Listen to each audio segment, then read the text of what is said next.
Hello students, for class 7 in mathematics today we are going to start our exercise 12.1 from the chapter algebraic expressions. So I have taught you many things like monomials, binomials, polynomials and terms and their factors. So this exercise is basically dependent on the last lecture that I taught you. So let's begin. कैसे कैसे क्या होता है. For example, the definition of an algebraic expression I gave you. It is the formation by using. It is a statement which is formed by using variable coefficients and their operations, isn't it. तो चलिए इसमें करते हैं. पहला question जैसे get the algebraic expression from the following situations. ये चीज़ हम लोग क्लास 6 में भी कर चुके हैं. I hope you people remember that. Gate the algebraic expression from the following situation. नीचे 4-5 सिचुएशन ऐसे आपको दिए रहेंगे, आप उसको पढ़ेंगे और उसको रिलेट करने की कोशिश करेंगे वेरिएबल कोफिशिएंट्स और जो है तमाम चीज़ों के साथ. So here we go. First question is subtraction of z from y. Subtraction of z from y. There are two variables which are related by subtraction and you have to understand that which is subtracting from where. Like z is subtracting from, z is being subtracted from y. तो इसमें क्या होगा, y में से हम लोग z को घटा रहे हैं, तो इसका जो अलजेब्रिक एक्सप्रेशन बन के आएगा क्या बच्चा, अलजेब्रिक एक्सप्रेशन जो बन के आएगा that is y minus z. Y minus z का बन के आएगा, y में से z को घटाया जा रहा है. Next one is 1/4 of the product of numbers p and q. कोई भी नंबर का अगर आपको प्रोडक्ट बोल रहा है तो मतलब दो नंबर्स आपस में क्या हो रहे हैं, मल्टीप्लाई हो रहे हैं. तो नंबर्स आपस में मल्टीप्लाई होते हैं तो उनका कुछ प्रोडक्ट आता है, लेकिन जब वेरिएबल्स आपस में मल्टीप्लाई हो जाते हैं तो the multiplication is shown as such. Like हमको क्या निकालना है, 1/4. आपको पता है 1/4 जब भी बोले तो आप क्या कर देते हैं, उस चीज़ में 1/4 से मल्टीप्लाई कर देते हैं. अलजेब्रिक एक्सप्रेशन तो मतलब 1/4 into product of p at q, that is p into q. क्योंकि सारी चीज़ें मल्टीप्लाई हो रही हैं तो this will be written as 1/4 into p q. ठीक है, इसको एक और चीज़ लिखा जा सकता है, pq अपॉन 4 ऐसे लिखा जा सकता है. ठीक है, this is 1/4 of the product of p and q. Similarly question number 7 of the exercise, sum of the numbers p and q subtracted from their product. अब इसको मैं बताने की कोशिश करता हूँ आपको. इसमें दो चीज़ें हैं, एक तो सम है, दूसरा क्या है, प्रोडक्ट है. सो फ्रॉम द क्वेश्चन कह रहा है sum of p and q, sum of p and q. कोई भी दो चीज़ें अगर सम होती हैं, क्योंकि मल्टीप्लाई में साथ में लिखा जाता है, लेकिन अगर उनको सम किया जाए तो प्लस के साथ रख दिया जाता है. इससे आगे इसको कुछ नहीं किया जाता है दो वेरिएबल्स का. Sum of p and q is p plus q. दूसरा क्या है, product of p and q. Product of p and q is p multiplied with q, that is pq. Then question हमको क्या कह रहा है, क्वेश्चन कह रहा है कि sum of numbers p and q subtracted from their product. मतलब प्रोडक्ट में से हम लोग को क्या घटाना है, उनका सम घटाना है. सो क्वेश्चन के हिसाब से अलजेब्रिक एक्सप्रेशन जो आपका बनेगा, that will be pq minus p plus q. ठीक बच्चा, ये मैंने ब्रैकेट इसलिए लगाया रखा क्योंकि सम या फिर मल्टीपल या फिर कुछ भी चीज़ें ये एक ही चीज़ मानी जाती हैं. ठीक है, अलग अलग इसलिए नहीं लिखा है.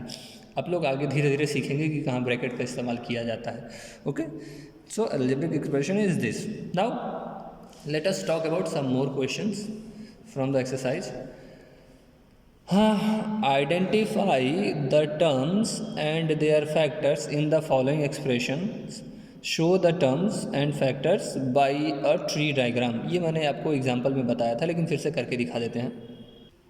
As we all know that in an algebraic expression there are terms. एक अलजेब्रिक एक्सप्रेशन में क्या क्या चीज़ें होती हैं, टर्म्स होती हैं, बाइनोमियल, ट्राइनोमियल एंड पॉलिनोमियल. तो ये बाइनोमियल है, इसमें दो टर्म्स हैं बेटा. एडिशन या सब्ट्रैक्शन से सेपरेट होने वाले दो पार्ट्स को हम लोग टर्म्स कहते हैं. तो for instance in this term one को T1 कहते हैं क्या, चलिए T1 कह देते हैं. और T2, ठीक है। T1 इज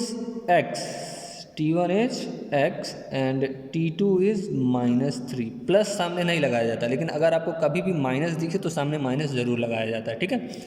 तो इसके प्रोडक्ट क्या ही हो सकते हैं ट्री डायग्राम में। इसके दो फैक्टर होंगे, फैक्टर ट्री डायग्राम बनाना है तो 1 एंड x। सिमिलरली इसके क्या हो सकते हैं -1 and 3।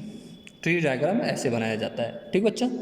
Similarly here also T1 बना लेते हैं और क्या बनाते हैं T2। T1 is 5xy² and T2 is 7x²y, ठीक बच्चा। तो अब इसके प्रोडक्ट बनाते हैं। इसमें 3 चीज़ें हैं तो 3 हिस्सों को अलग अलग बनाते हैं। First one is 5, second one is x, third one is y²। Here also 3 terms, let us separate them. This is 7, this is x² and this is y, ठीक बच्चा।